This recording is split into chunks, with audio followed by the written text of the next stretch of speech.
का जो सिंबल होता है वो मैंने बताया था, ऐसा एरो होता है या फिर इस टाइप से होता है। तो दो स्टेटमेंट है पी और क्यू, तो उसका सिंबल जो होगा वो पी इंप्लाइज क्यू होगा। ठीक है, पी और क्यू के दो स्टेटमेंट है, इसको पढ़ेगा क्या? पी और क्यू का क्या है, ये कंडीशनल स्टेटमेंट है। ठीक है, या फिर कहीं कहीं यही साइन भी यूज करते हैं। ठीक है, और पढ़ेंगे क्या इसको, पी इंप्लाइज क्यू। ठीक है, अब ध्यान से सुनना, इसमें जो पी है, एक मिनट, ये नॉट रिस्पॉन्डिंग आ रहा है, इसको क्लियर हो जाने दो, फिर आगे बढ़ेंगे।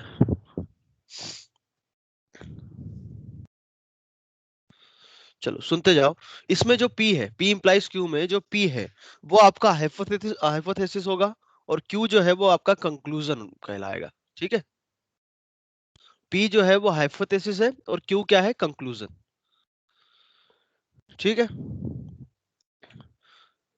अरे यार ये बंद हो जाए ना, एक मिनट और, कुछ हो ही नहीं रहा इधर।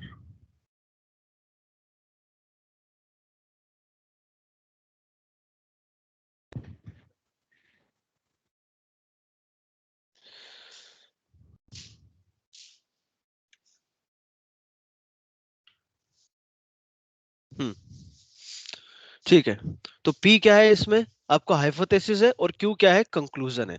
अब ध्यान से सुनना, इसमें P इंप्लाइज Q का मीनिंग क्या क्या होता है। ठीक है, एरो किधर लगा हुआ है, Q की तरफ। ठीक है, तो P इंप्लाइज Q, यदि नाम से आप देखो कि P जो है वो क्या इंप्लाई कर रहा है, Q कर रहा है। ठीक है, तो P जो है, ये ऑप्शंस में आते हैं। ठीक है, P जो है, P is a sufficient condition for Q। P is a sufficient condition for Q। ठीक है, और Q जो है वो नेसेसरी कंडीशन है, Q is necessary condition for P। क्या समझ में आया कि Q होने के लिए P सफिशिएंट कंडीशन है, और P के लिए Q नेसेसरी कंडीशन है। ठीक है, और इसको अलग अलग तरीके से भी देखते, जैसे इसको यदि हमें पढ़ना है तो क्या पढ़ेंगे हम रीजनिंग की लैंग्वेज में, इफ पी देन क्यू, मतलब पी और क्यू के स्टेटमेंट है, इफ ये स्टेटमेंट देन दिस स्टेटमेंट। तो आप यहां से भी समझ सकते हो कि यदि ये है तो ये होगा, मतलब ये जो है आपका सफिशिएंट कंडीशन है क्यू के लिए, और ये नेसेसरी कंडीशन है पी के लिए। ठीक है, तो ये 3 पॉइंट हो गए। नेक्स्ट पॉइंट,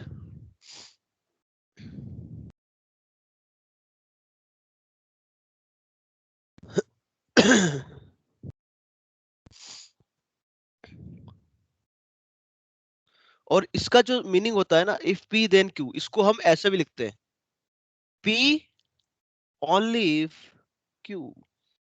अब यदि इसको और समझो तो क्यू कब होगा, सॉरी पी कब होगा, जब क्यू हो गई होगा। तो अगेन एक बार फिर रिपीट कर रहा हूं मैं, क्यू आपका नेसेसरी कंडीशन है पी के लिए, पी जो है सफिशिएंट कंडीशन है क्यू के लिए। तो पी इंप्लाइज क्यू में आपसे पूछे कि सफिशिएंट कंडीशन कौन सी है, तो बोलोगे पी, नेसेसरी कंडीशन कौन सी है, तो अब क्या बोलोगे, क्यू। क्यू। ठीक है, तो इफ पी देन क्यू को ऐसे भी पढ़ते हैं, if sorry P only if Q, तो ये भी आपका कंडीशनल है। ठीक है, और मैंने इक्विवेलेंट स्टेटमेंट बताया कि अभी तक नहीं बताया, नो सर। इक्विवेलेंट नहीं बताया ना। नो। ठीक है, इक्विवेलेंट स्टेटमेंट सबसे पहले देख लो, फिर आगे आगे का पॉइंट देखेंगे। इसमें यही कहीं होगा, कनेक्टिव के बाद तो ट्रुथ टेबल हो गई। हाँ, लॉजिकल इक्विवेलेंस, लॉजिकल इक्विवेलेंस का मतलब ये हुआ, टू कंपाउंड स्टेटमेंट S1 और S2 दो कोई स्टेटमेंट है, ठीक है, are said to be logically equivalent और simply equivalent if they have same truth values for all logical possibilities. समझ में आया कि दो स्टेटमेंट आपने कोई लिया, ठीक है, और उनका जो ट्रूथ टेबल है वो ट्रूथ टेबल वाला कॉलम सेम आ जाए, तो उसको हम क्या बोलेंगे, इक्विवेलेंट स्टेटमेंट्स बोलेंगे। ठीक है, इसका एग्जांपल क्या होगा, अभी ये वाला पॉइंट, हम फिफ्थ वाला जो पॉइंट है इसको मैं अभी लिख के छोड़ देता हूँ। P implies Q का जो है has the same meaning as, इसको हम आगे देखेंगे। ये वाला पॉइंट अभी बताऊंगा मैं आगे। इसका पहले ट्रूथ टेबल समझ लेते हैं, फिर आगे बढ़ेंगे। इसका ट्रूथ टेबल बड़े ध्यान से सुनिएगा, है ये थोड़ा याद रखने में कठिनाई होती है, बाकी कुछ स्पेशल है नहीं इसमें। तो सबसे पहले तो पी और क्यू दो स्टेटमेंट है, तो true true, true false, false true and false false. अब मैं जैसे बता रहा हूँ वैसे याद रखना, नहीं तो कंफ्यूजन बहुत ज्यादा होगा तुम्हारा, ठीक है। देखो भाई हमें क्या बोला गया है, P implies Q का ये बताना, ठीक है, या if P then Q, ठीक। इसको याद रखना है तो if, इसको ऐसे याद रखो, if Pawan works hard then he will be successful, ठीक है।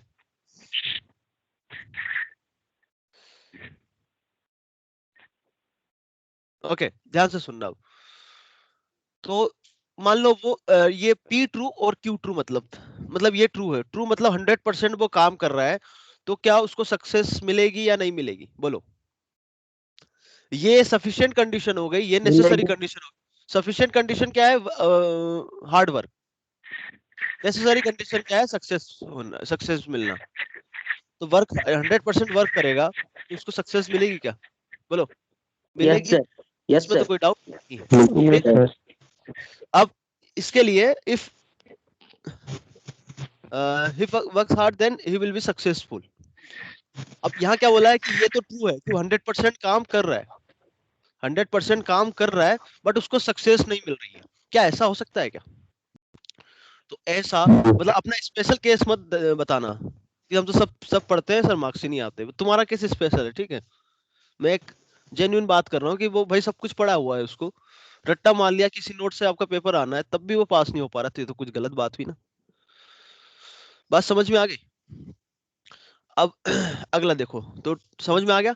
अब आगे ये वाला फॉल्स दे दिया, मतलब वो वर्क हार्ड नहीं कर रहा है। अब वर्क हार्ड, मैंने यहाँ पर क्या बात करी थी, थोड़ा आपने ध्यान दिया हो तो मैं 100% वर्क की काम कर रहा था, कि वर्क की बात कर रहा था सर। सक्सेस मिलना था। एक मिनट सुनो तो जरा।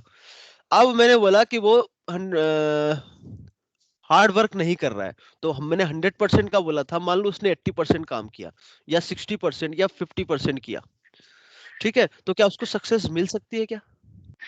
मतलब पासिंग मार्क्स यदि बोर्ड में देखो तो मेरे पास 35% है, क्या उसको सक्सेस मिल सकती है क्या? तो यस सर। बिल्कुल मिल सकती है, सर यस सर। पास तो हो ही सकता है ना। और उसने काम नहीं किया और उसको सक्सेस नहीं मिली, क्या ऐसा हो सकता है क्या? No yes sir. अरे भाई काम ही नहीं करेगा तो उसको सक्सेस नहीं मिलेगी, तो क्या सही है गलत है ये? सही है सही है। सही है नहीं ना? मिलेगी, यस सर।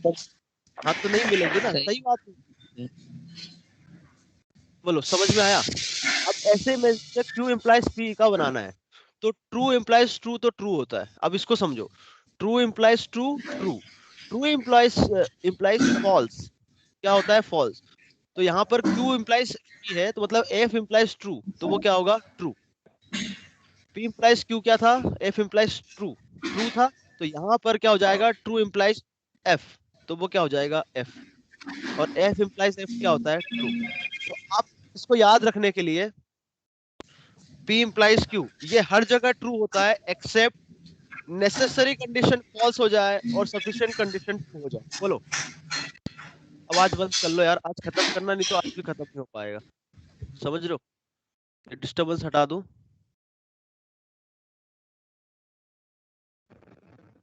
समझ में आ गया भाई? ठीक है।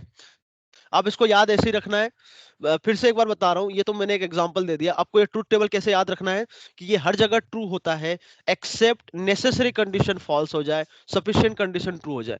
मतलब मैंने आपसे बोला भी था ना कि पी सफिशिएंट कंडीशन है क्यों होने के लिए, क्यों नेसेसरी है। यदि यही फॉल्स हो गया और ये ट्रू है, सफिशिएंट कंडीशन है बट नेसेसरी कंडीशन फॉल्स है, तो वो क्या देगा आपको, फॉल्स देगा। समझ में आ गया बात? बाकी हर एक केस में ट्रू ट्रू ट्रू ट्रू, ठीक।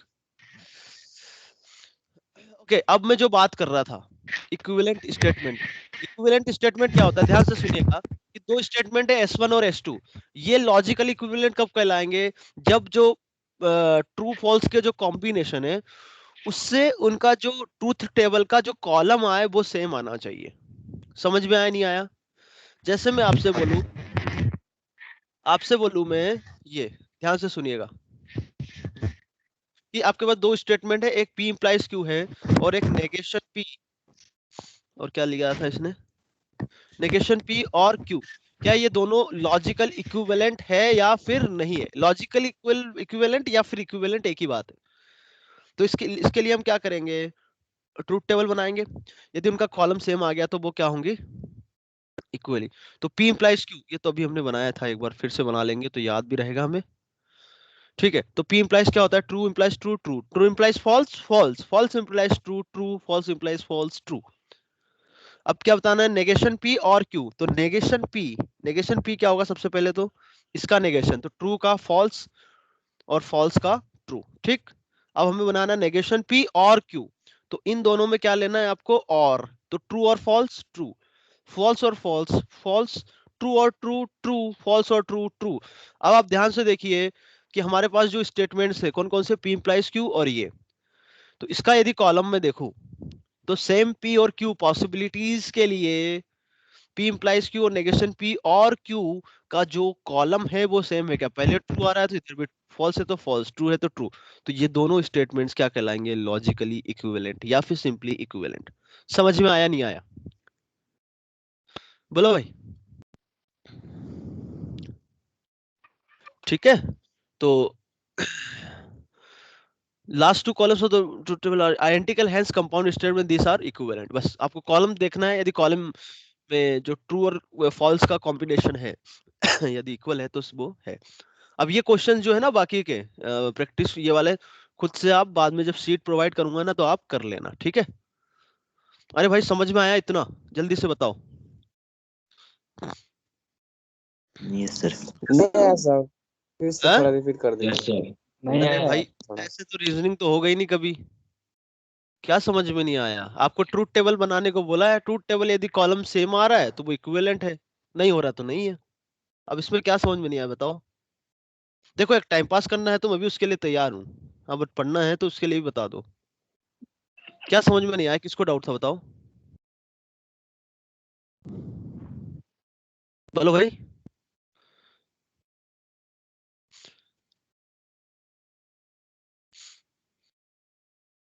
अरे बोलो ना, कौन था, क्या समझ में नहीं आया बताओ। जी सर, वो इक्विवेलेंट हो गया ये दोनों, हाँ negation of P and Q और ये हाँ हाँ हाँ हाँ, आगे। पी इम्प्लाइज क्यू, ये वाला दोनों कैसे हुआ? अरे भाई इसका जो ट्रुथ टेबल है, इक्विवेलेंट स्टेटमेंट कौन कहलाएंगे, जैसे P इंप्लाइज Q और नेगेशन P और Q, ये इक्विवेलेंट कब कहलाएंगे, जब आप ट्रूथ टेबल बनाओ तो इसका और इसका जो कॉलम है यदि सेम आ गया तो वो इक्विवेलेंट स्टेटमेंट होगा। मतलब P और Q के सेम कॉम्बिनेशन पे इसकी जो ट्रूथ वैल्यू है, इसकी ट्रूथ वैल्यू सेम आ रही है तो उसको इक्विवेलेंट स्टेटमेंट्स बोलेंगे। ठीक है, तो यहाँ पे कॉलम हमने चेक किया, इसका और इसका सेम आ रहा है, बस समझ गए। सर यस सर सर, वो यस कॉलम में, सर हाँ कॉलम में रिजल्ट्स कैसे लिखे sir, true false true true? अबे ये अभी कल बताया ना भाई, ये वाला और वाला तो कल बताया था ना, टेबल नहीं हाँ बनाई हमने। ऐसा, हाँ, ये और ये वाला, वाला अभी बताया, हाँ ऐस ये अभी बताया ना, ये क्या बनी हुई है टेबल। ठीक है, तो ये आपका कंडीशनल हो गया। अब इसमें और कुछ चीजें भी हैं। कंडीशनल स्टेटमेंट को मैं एक बार फिर से रिपीट कर देता हूँ कैसे कैसे बताते हैं, ठीक है। तो सबसे पहले तो P इंप्लाइज Q, ठीक है, और इसी को ये भी बोलते हैं इफ P देन Q, ठीक। इसको स्मॉल Q ले लो, इसको small P, if P then Q, ठीक है। एक तो ये तरीका हो गया, और ये P इंप्लाइज Q है तो कभी कभी ऐसा भी कर सकते हैं, कभी कभी ऐसा भी लिख देते हैं P इंप्लाइज Q। भाई म्यूट कर दो अपने आप को सब। और अभी बताया कि इसको ऐसे भी लिखते हैं P only if Q, mute करके रखो। और इसको ऐसे भी बोलते हैं Q इफ P, ऐसे भी लिखते हैं कहीं कहीं।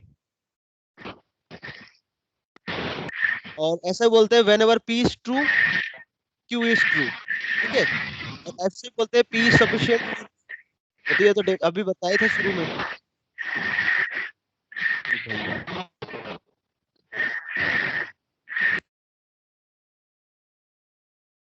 समझ में आ गया? P is sufficient for Q और Q is necessary for P। ठीक। तो ये हो गया आपका ऐसा, है ना? सर वो लास्ट वाला क्या है sir? P is sufficient for Q and Q is necessary for P। ये तो डेफिनेशन ही थी, हमने बताई थी शुरू में, है ना? yes. ठीक है। अब इसमें आता है एक कॉन्ट्रा पॉजिटिव करके आता है। कॉन्ट्रा पॉजिटिव नाम से क्लियर होगा कि कुछ लिखा होगा उल्टा और meaning same, positive meaning same convey करेगा। क्या है ये लफड़ा, मैं आपको बताता हूं अभी। P implies Q, तो P implies Q, ठीक है। इसका यदि आपको कॉन्ट्रा पॉजिटिव लिखना है तो कॉन्ट्रा पॉजिटिव जो होगा इसका होगा जो नेसेसरी कंडीशन है उसका नेगेशन, इंप्लाइज सफिशिएंट कंडीशन का नेगेशन। ठीक। ये दो, इसका जो नेगेशन, इसका जो कॉन्ट्रा पॉजिटिव है वो ये लिखा हुआ है। कैसे आप बता सकते हो इसको कि कॉन्ट्रा पॉजिटिव है? कॉन्ट्रा पॉजिटिव का मतलब सबसे पहले तो यदि हम मीनिंग देखें तो वो इनडायरेक्टली सेम मीनिंग कन्वे कर रहा हो। कॉन्ट्रा पॉजिटिव का मतलब ये है। बात समझ में आ रही है? सेम मीनिंग कन्वे करना चाहिए बट जो लिखने का तरीका है वो कुछ अलग होगा। तो P implies Q और negation Q implies negation P। यदि हम इसकी बात करें तो P implies Q का ट्रूथ टेबल एक बार फिर बनाएंगे हम। तो P implies Q क्या हो जाएगा आपका? ट्रू फॉल्स ट्रू, ये फॉल्स होगा तो ये भी ट्रू। तो नेगेशन P यदि बनाए हम false false true true, negation Q बनाए तो फॉल्स ट्रू फॉल्स ट्रू। ये समझ में आ रहा है इसका नेगेशन? तो negation Q implies negation P, मतलब इधर से इधर जाना है तो ये हो जाएगा ट्रू, ये हो जाएगा false, false implies true true true implies true true. अब इन दोनों को ध्यान से देखो आप, क्या ये दोनों इक्विवेलेंट स्टेटमेंट है क्या? तो P implies Q और it's contrapositive are equivalent statements. ये इक्विवेलेंट का साइन है, तीन डंडे। समझ में आ गया? सर ठीक है। तो दोनों कॉलम सर सेम है तो दोनों इक्विवेलेंट भी है। अब ऐसे देखो कि ट्रू और फॉल्स सेम के लिए ये जो मीनिंग कन्वे करेगा वो ये करेगा, मतलब ये ट्रू है तो ये ट्रू, ये फॉल्स है तो ये फॉल्स।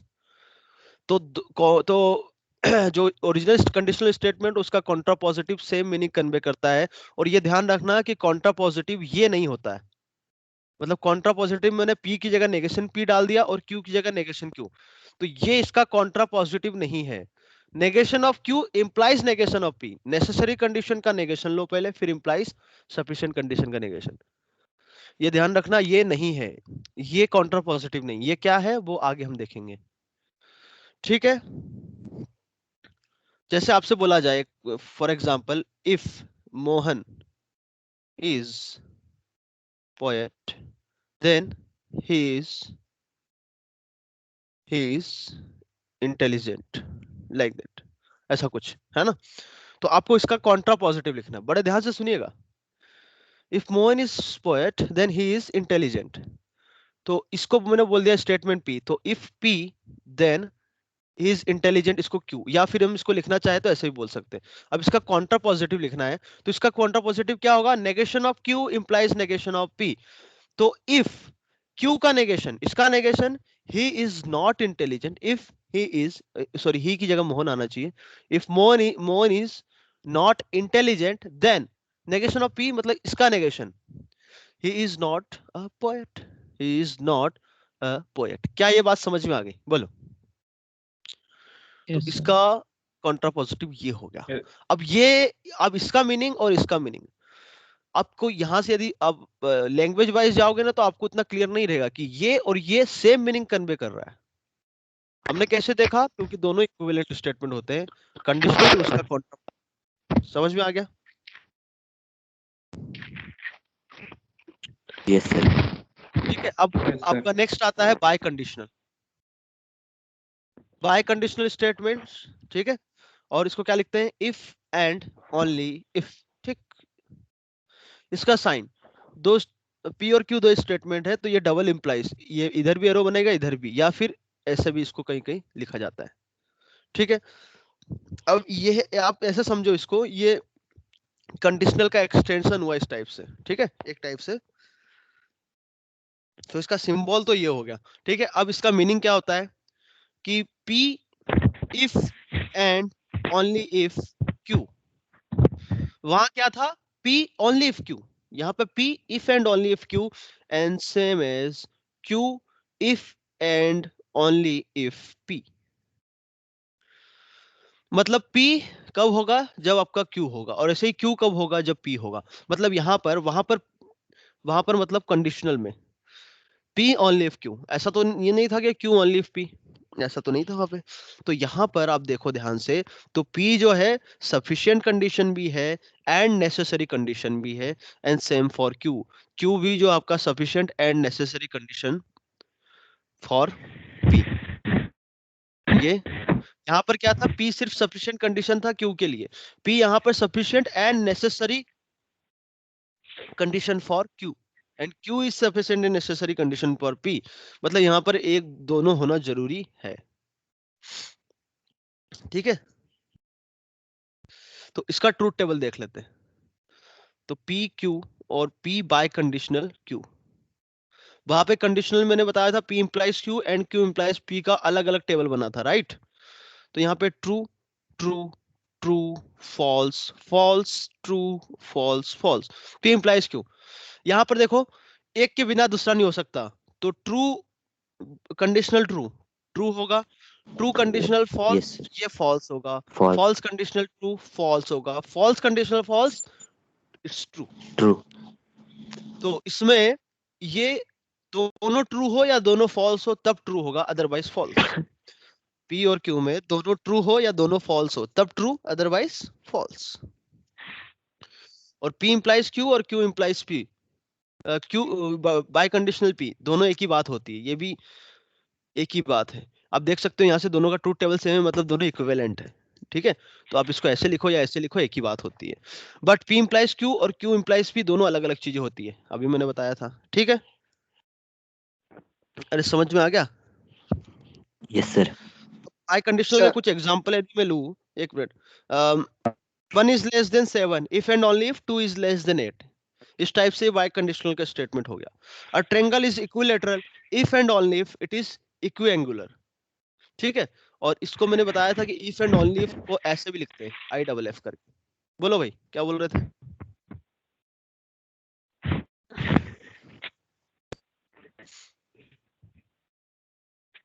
बोलो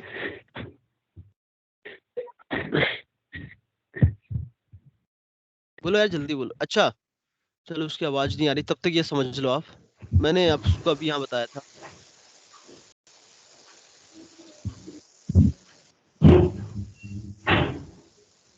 कंडीशनल का आ गया, हाँ यहाँ ध्यान से सुनिएगा इधर भाई। ये तो अच्छा ये है,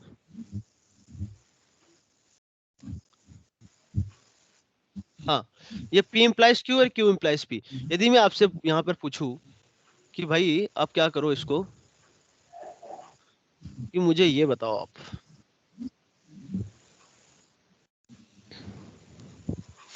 कि P implies Q and Q implies P, ये बताओ आप।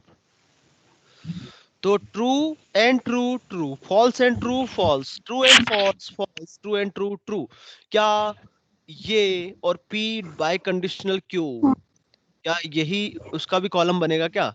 तो दिस, इसका मतलब ये भी यस हुआ। सर। तो P बाय कंडीशनल Q को हम, तो सब कुछ ट्रूथ टेबल का खेल है अब। तो इसका जो मीनिंग होता है वो इसके इक्विवेलेंट भी होगा, P implies Q and Q implies P। और इसका जो मीनिंग था कि इसमें P सफिशिएंट और नेसेसरी कंडीशन दोनों होना चाहिए, तो इसमें P सफिशिएंट हो गया, इसमें P नेसेसरी हो गया। ऐसे ही Q यहाँ नेसेसरी हो गया, यहाँ सफिशिएंट हो गया, तो दोनों का कॉम्बिनेशन आपका बाय कंडीशनल हो गया, राइट। अरे समझ में आ रहा है भाई, कुछ आगे बढ़ते हैं अब, यस सर। ठीक है। Yes sir. Yes sir. Okay, तो ये आपके एग्जाम्पल है कुछ, ये आप खुद से पढ़ लेना, ठीक है। ये अलग अलग एग्जाम्पल्स है ट्रूथ टेबल के। यहाँ पे इसका बाय कंडीशनल का ट्रूथ टेबल दे रखा है, कंडीशनल का। लॉजिकल सर इक्विवेलेंट अभी बता दिया इक्विवेलेंट आपको। स्टेटमेंट और कंट्रापॉजिटिव में क्या डिफरेंस है? नहीं, कॉन्ट्रापोजिटिव अलग हो गया। इक्विवेलेंट स्टेटमेंट का मतलब ये हुआ कि उनका जो कॉलम बने ट्रुथ टेबल में वो सेम बने, ठीक है। कॉन्ट्रापोजिटिव का मतलब ये हो गया कि हमने डिफाइन किया कि P implies Q का जो कॉन्ट्रापोजिटिव हो वो आपका होगा negation of P implies Q है तो negation of Q implies negation of P, ठीक है। फिर इसको हमने ट्रूथ टेबल से देखा, ठीक है। ट्रूथ टेबल से देखा, कहाँ गया यार, तो वो हमें जो है इक्विवेलेंट स्टेटमेंट्स आ रहे हैं। तो इक्विवेलेंट स्टेटमेंट आ रहे हैं, इसका मतलब, हाँ इक्विवेलेंट स्टेटमेंट आ रहे हैं, इसका मतलब क्या हुआ,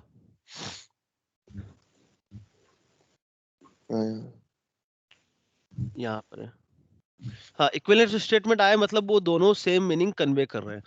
तो कंडीशनल स्टेटमेंट और उसका contrapositive will convey the same meaning, ठीक है। यहाँ पर है, हाँ, ये है ना, है तो सही है, समझ में आ गया। तो डिफरेंस अलग अलग चीजें हैं दोनों। इक्विवेलेंट स्टेटमेंट दो स्टेटमेंट को कंपेयर करने का है, कंट्रापोजिटिव अलग से चीजें हैं ये, ठीक है। अब इसी में हमने कंट्रापोजिटिव में इक्विवेलेंट स्टेटमेंट का यूज किया है मीनिंग समझने के, ठीक है। अब टोटोलॉजी एंड कॉन्ट्राडिक्शन वो इसी से बताऊंगा मैं। टोटोलॉजी बहुत ही ज्यादा सिंपल है। टोटोलॉजी का मतलब क्या हुआ कि जो भी हमने ट्रूथ टेबल बनाई है उसमें क्या चलता है, ट्रू फॉल्स चलता है। अब किसी पर्टिकुलर स्टेटमेंट के लिए उस कॉलम में सारे ट्रू आ गए तो वो कहलाएगा टोटोलॉजी। जो हमेशा ट्रू हो वो टोटोलॉजी। जैसे हम हमारा जेई निकलना है तो ये क्या टोटोलॉजी हुआ? अरे बोलो, नहीं हुआ? अरे यार यही यस कॉन्फिडेंस सर होगा। हाँ, तो आगे से क्या बोलोगे, हम टोटोलॉजी है ना। कुछ लोगों के लिए पहले स्टेटमेंट से ही होगा। उस पे भी आ रहा हूँ मैं। A statement is said to be tautology if it is true for all logical possibilities, ठीक है। इस एग्जांपल के लिए दे रखा है P और negation of P and Q। ये ट्रूथ टेबल आप खुद से बनाना और सीखना, ठीक है। ट्रूथ टेबल की प्रैक्टिस कर लेना क्योंकि एग्जाम में ज्यादा टाइम मिलता नहीं है, तो प्रैक्टिस नहीं होगी तो आप टाइम ज्यादा लगाओगे। तो इसमें देखो जो ट्रूथ टेबल है सारी P और Q की सारी पॉसिबिलिटीज के लिए हमने P एंड Q बनाया पहले। P एंड Q का टेबल ये आ गया, उसके बाद उसका नेगेशन का टेबल ये आ गया, और फिर P के साथ और लेना है तो इस कॉलम में और इस कॉलम में और लेना है, तो ये आ गया ट्रू ट्रू ट्रू ट्रू।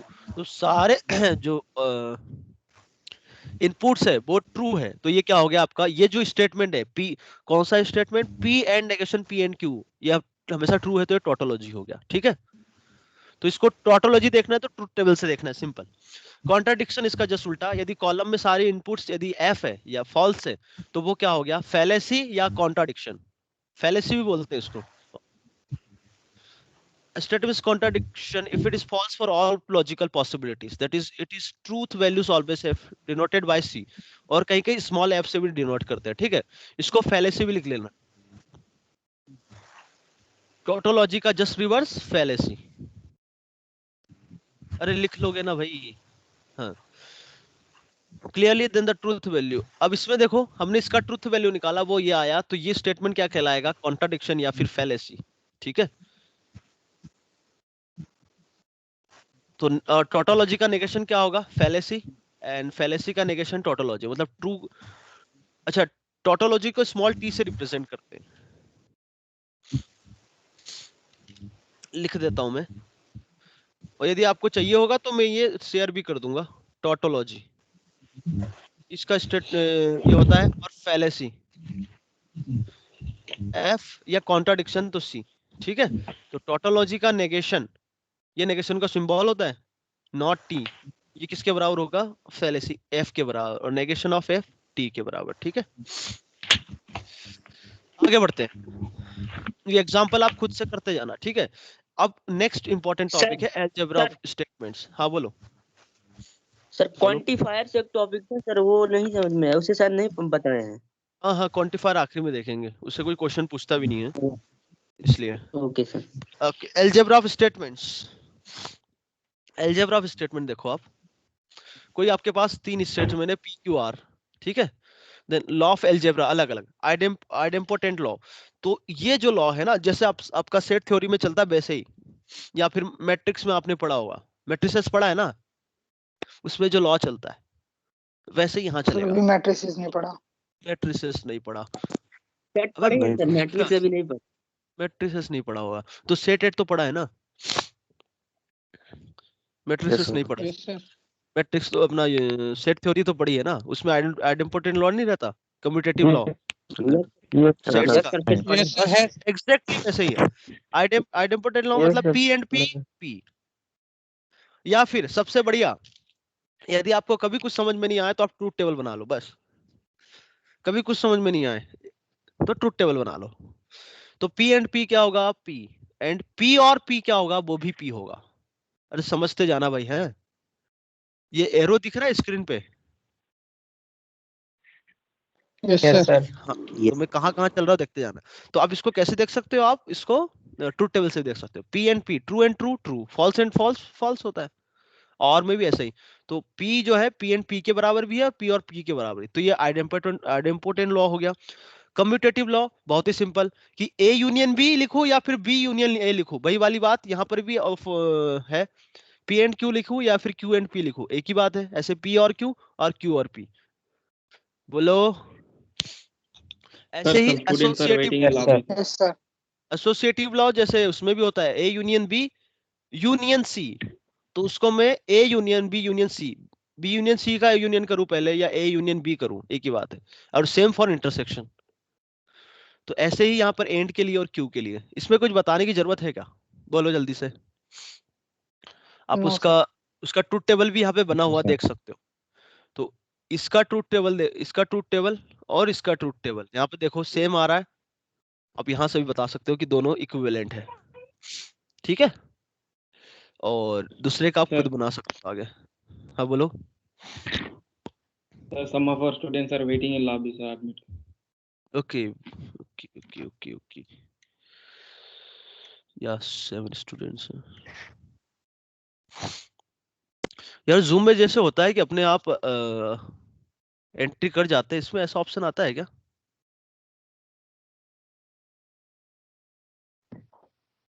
इसमें ऑप्शन नहीं आता नो ऐसा? सर इसमें नहीं आता। No sir. ओके ओके ठीक है। चलो कहाँ थे हम तो? हाँ, एसोसिएटिव लॉ समझ में आ गया। सेम डिस्ट्रीब्यूशन लॉ, चलो एक आधा बता भी देता हूँ तो बोलोगे सर सब ऊपर से उड़ गया। डिस्ट्रीब्यूटिव लॉ थोड़ा अलग है, बता देता हूँ मैं। ए सेट थ्योरी में नहीं जाना है हमें। P एंड Q और R, तो ये जो है किसके बराबर होगा वो बताना है। तो बहुत ही सिंपल, P जैसे मल्टीप्लिकेशन करते हैं वैसे याद रखो। P का इसके साथ मल्टीप्लिकेशन तो ये हो गया, फिर इसका इसके साथ मल्टीप्लिकेशन मतलब और R, मतलब ये दोनों का P के साथ मल्टीप्लिकेशन तो ये आया, इसका मल्टीप्लिकेशन इसके साथ तो क्या आया? Q और R। अब दोनों के बीच में जो साइन है वो कौन सा है? एंड का, तो वो एंड लगा दिया यहाँ पे। तो ये आपका डिस्ट्रीब्यूटिव लॉ हो गया। ऐसे याद भी रखना है। समझ में आया? जैसे ये, Yes, sir. तो ऐसे ही P एंड किसके साथ जाएगा? Yes, Q sir. के Yes, साथ। sir. एक और बता देता हूँ मैं आपको। एंड ये ले लिया हमने और अंदर ले लिया और, ठीक है। अच्छा इसको ऐसे लिखो, और कॉमन सेंस है ये तो अभी हमने देखा, ऐसे लिखो, एक ही बात है दोनों। अरे कम्यूटेटिव लॉ, सॉरी उल्टा लिख दिया। क्यू आर ये पी होगा, हाँ। ये अब एक ही बात है दोनों, मतलब एंड यस पी सर। इधर लगाओ या इधर लगाओ, एक ही बात है कम्यूटेटिव। तो पी एंड आपका जाएगा क्यू के साथ और पी एंड जाएगा आर के साथ। तो पी एंड क्यू और पी एंड आर, इन दोनों के बीच में क्या बचा? Beach और और or बस ऐसे। अब इससे ये होता है तो इससे ये भी होता है, ये आपको यूज करना आना चाहिए। यदि ये कहीं दिखे तो आपको क्लिक कर जाना चाहिए कि ये भी होगा। ठीक है। सर डिस्ट्रीब्यूटिव लॉ क्या लिखे सर? कहाँ क्या लिखे? सर ये आप डिस्ट्रीब्यूटिव लॉ ये इधर सर हाँ ये राइट साइड वाला। राइट साइड वाला इधर, इसमें नोटपैड इसमें बोल रहे हो आप या सीट में बोल रहे हो? कहाँ पर बोल रहे हो?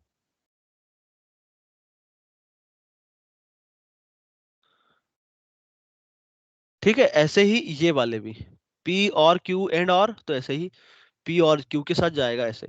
अब इनको हम कैसे देख सकते हैं कि ये यही होगा? वो आप ट्रूथ टेबल से देख सकते हो। इसने एक का ट्रूथ टेबल बनाया आई थिंक A का, तो P एंड Q और इसका ट्रूथ टेबल बनाया और इसका ट्रूथ टेबल बनाया, तो दोनों सेम आ रहा है, बना के देख भी सकते हो। ठीक है। अब नेक्स्ट जो है De Morgan law, one of the important D Morgan's law, कुछ इसको कहीं कहीं पढ़ा होगा ये आपने, है ना? तो P एंड Q और P और Q का नेगेशन, ठीक है? P एंड Q और P और Q, ध्यान से सुन, इधर देखो भाई, P एंड Q का नेगेशन सर क्या होगा? अभी मैं नेगेशन ऑफ P और नेगेशन ऑफ Q, और P और Q का नेगेशन होगा negation of P and negation of Q। ध्यान से सुनिए, पहले तो इसको रट्टा कैसे मानना वो देखो। नेगेशन निकालना है तो P और Q का नेगेशन तो दोनों में लिखना है, यहां भी लिखना है, यहां भी लिखना है, इधर भी लिखना है, इधर भी, और एंड की जगह आपका हो जाएगा और की जगह हो जाएगा एंड। ये कैसे आता है, एक मैं जल्दी से इसका ट्रूथ टेबल बना के बताता हूं। फॉल्स ट्रू, फॉल्स फॉल्स, तो नेगेशन P आपका हो जाएगा and negation Q, negation P हो जाएगा false false true true, false true false true. तो नेगेशन ऑफ P और नेगेशन ऑफ Q दोनों का और यदि मैं लूं तो फॉल्स ट्रू ट्रू ट्रू हो गया। और P and Q, P and Q क्या होता है भाई? P एंड Q आपका होता है ट्रू फॉल्स फॉल्स फॉल्स। तो इसका नेगेशन जो होगा वो क्या होगा? True false, sorry false true true true, false true true true. तो अब यहां से देखो दोनों कॉलम सेम है क्या? तो ये और ये एक ही बात है, ठीक है? तो इसी को नाम दिया है हमने डी मॉर्गन लॉ, और इस सेकेंड ये दो है डी मॉर्गन लॉ है। नहीं आया समझ में? जल्दी से बताओ। आ गया सर। सर कुछ बच्चे लॉबी अच्छा,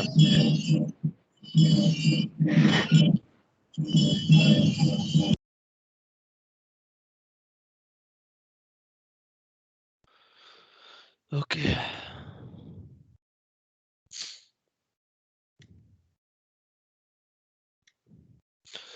ठीक है। Negation of P and Q, तो इसको याद कैसे रखना फिर से एक बार बताऊंगा कि P का नेगेशन हो जाएगा, Q का नेगेशन हो जाएगा, और एंड का उल्टा और के लिए एंड लगाना है, बस। समझ में आ गया?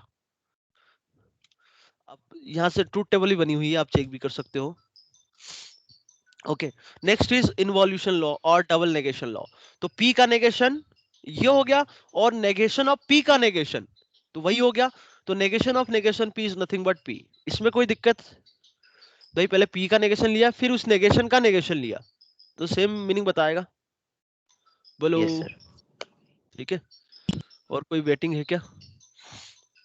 नहीं है, अभी कोई वेटिंग में नहीं है, ठीक है। फिर नेक्स्ट आगे बढ़, फॉन्ट पिक कर। Next is identity loss. P कोई स्टेटमेंट है, इसका ट्रू टोटोलॉजी T, कॉन्ट्राडिक्शन या फैलेसी C के साथ, ये सब आइडेंटिटी लॉ कहलाएंगे। तो P एंड T मतलब ट्रू हो गया, तो P आपने लिया ट्रू या फॉल्स, और T लिया टोटोलॉजी ट्रू ट्रू। तो ट्रू एंड ट्रू, ट्रू क्या होगा? वो ट्रू। और ट्रू और false and false and true क्या होगा? फॉल्स। तो ये जो है किसके इक्विवेलेंट है? P के इक्विवेलेंट है क्या? ध्यान से देखो इधर, P एंड T और P दोनों इक्विवेलेंट है क्या? तो बस यही बोला है, P एंड T जो है P होगा, और कॉलम P क्या और रिप्रेजेंट कर रहा है? कॉलम क्या रिप्रेजेंट करता है? इक्विवेलेंट उसका ये है कि ट्रूथ वैल्यू सेम हो, और क्या। ट्रूथ टेबल जो बनाया था ना उसमें, तो हर एक रो P और Q के कॉम्बिनेशन के लिए सेम आए। ओके, P और T क्या हो जाएगा? इन दोनों में और लिया तो ट्रू और ट्रू ट्रू, फॉल्स और ट्रू ट्रू, तो TT आ गया, मतलब टोटोलॉजी आ गया। तो P और T ट्रू।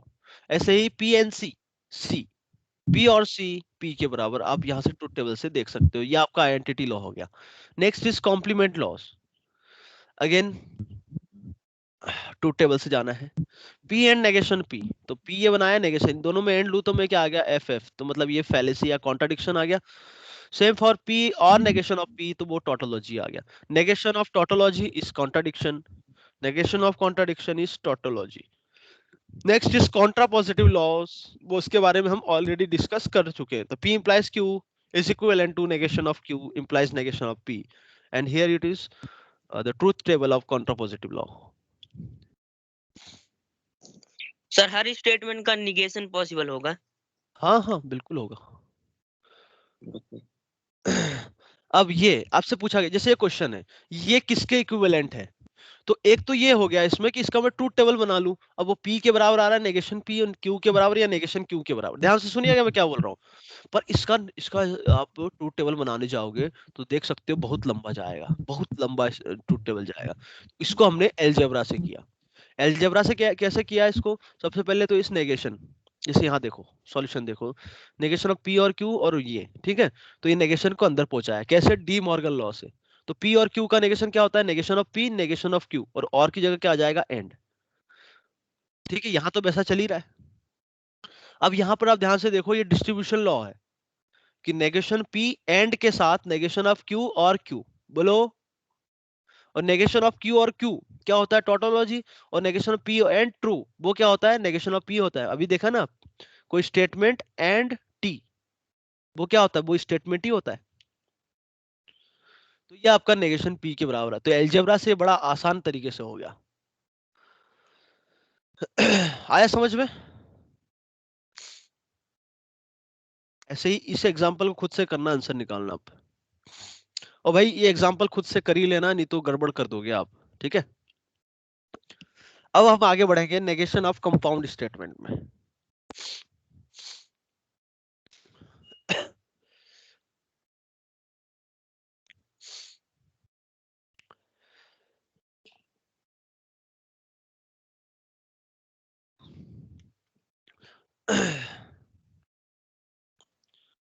कुछ समझ में आ रहा है क्या चल रहा है? ये अलजेब्रा समझ में आया ना? यस बस सर, सेट थ्योरी जैसे ही है यस ना। सर। अब next is negation of this connectives, मतलब ये कंपाउंड स्टेटमेंट कौन कौन सा? Conjunction, disjunction, conditional and bye conditional. तो सबसे पहले कंजंक्शन का देखो। कंजंक्शन तो P एंड Q का नेगेशन, अभी हमने देखा डी मॉर्गन लॉ से, P का नेगेशन Q का नेगेशन, एंड की जगह क्या हो जाएगा? और। डिसजंक्शन का नेगेशन P और Q का, इसका हो जाएगा P का नेगेशन Q का नेगेशन, और की जगह क्या हो जाएगा? एंड। जैसे आपसे बोला है कि Bhopal is present in MP and India, इसका नेगेशन बताना है तो P का नेगेशन बताओ। मतलब P स्टेटमेंट कौन सा है? Bhopal is in MP। Q statement क्या है? Bhopal is in Indore. तो ये हो जाएगा Bhopal is not in MP और it is not in India. समझ में आया? बोलो भाई। Yes sir. हाँ इनपुट दिया करो तो ऐसा लगता है कि चलो ठीक है कुछ। Yes next sir, is example समझ में आया। अच्छा समझ में नहीं आया तो आया तुम्हें जो सर, आया, ये बोल रहा हूँ। अच्छा आया है, ओके। तो P कंडीशनल, इसका नेगेशन बताना है, बहुत ही सिंपल है, बहुत ज्यादा सिंपल है। इसका जो नेगेशन होगा, याद करने का तरीका भी बता रहा हूं मैं, रट्टा कैसे मानना है उसमें भी दिमाग चाहिए होता है ना। P इंप्लाइज Q में सफिशिएंट कंडीशन कौन सी है? P। नेसेसरी कंडीशन कौन सी है? Q।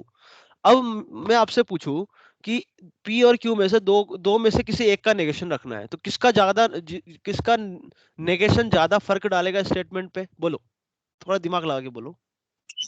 Necessary condition. Necessary condition, obvious है Necessary। Necessary condition. तो P को ऐसे लिखो, नेसेसरी कंडीशन का नेगेशन, और बीच में एंड लगा दो।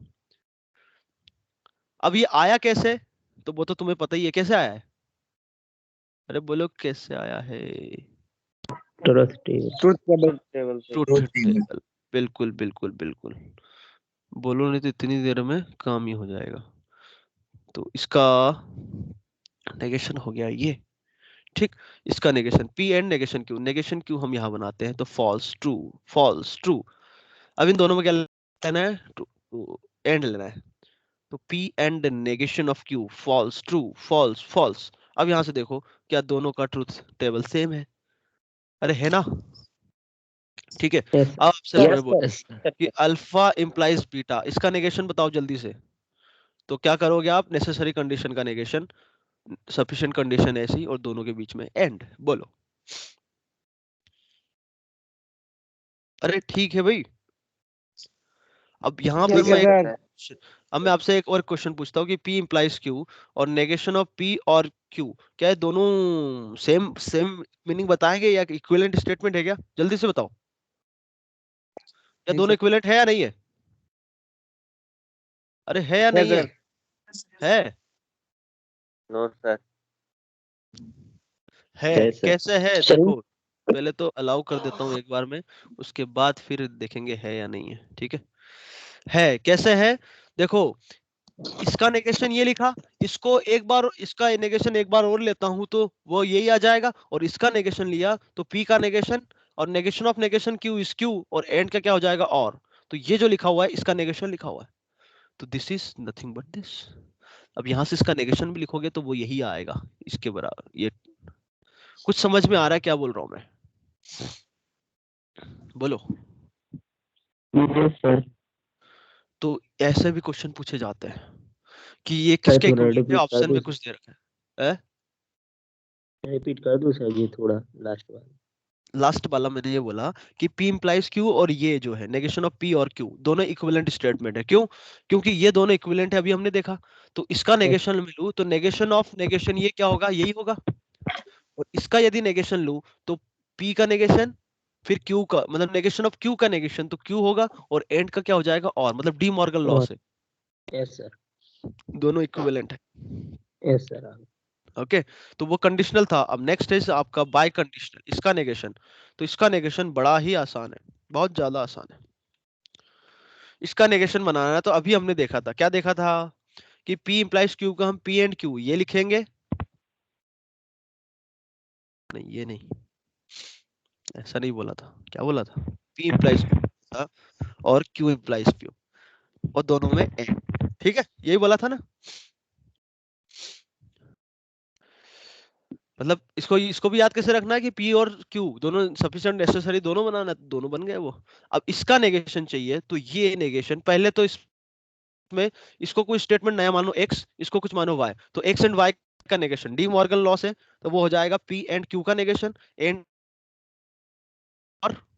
और फिर इसका नेगेशन, तो q इंप्लाइज p का नेगेशन। ठीक, अब इसका नेगेशन हमने अभी देखा कि p and negation of q sufficient necessary condition का नेगेशन, और इसका negation q and negation p, तो इसका जो नेगेशन है वो ये आ गया। ठीक, अरे ठीक है, क्यों भैया, ठीक यस सर। है ना? यस ठीक सर। है, यस सर। ओके।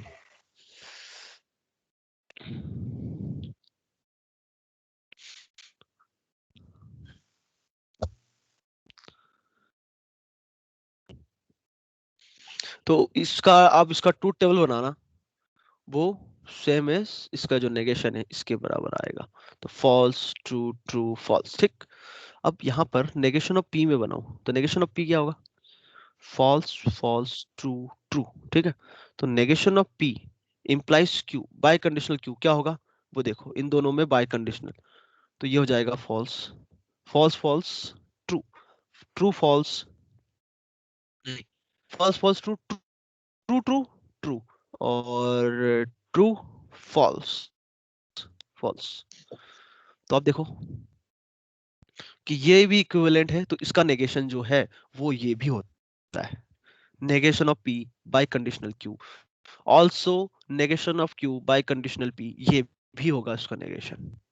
कैसे देखा टूटे, तो एक बार फिर से इसका एक नेगेशन तो ये हो गया, और दूसरा क्या हो गया, p का नेगेशन बाय कंडीशनल q और p बाय कंडीशनल नेगेशन। बोलो ठीक है, अरे भाई ठीक है। Yes sir. यस। हाँ, तो ये स्टेटमेंट जो दे रखे हैं इसको एग्जांपल को आप अटेम्प्ट कर लेना। ठीक है, चलो एक देख लेते हैं, negation of if a quad, ये आंसर बताना है, negation of statement if a quadrilateral is square then it is a rhombus. तो ये क्या है, p इंप्लाइज q, इसका नेगेशन क्या होगा, p एंड नेगेशन q। ठीक है, तो a quadrilateral is yes. A square and it is not a rhombus, कौन सा कहानी सही हो गई, सी। 4। बोले तो अबे 4 कहां से, थर्ड थर्ड ना। Yes sir. सो के नहीं उठे हो क्या, अभी बिस्तर पे पड़े हो क्या हैं?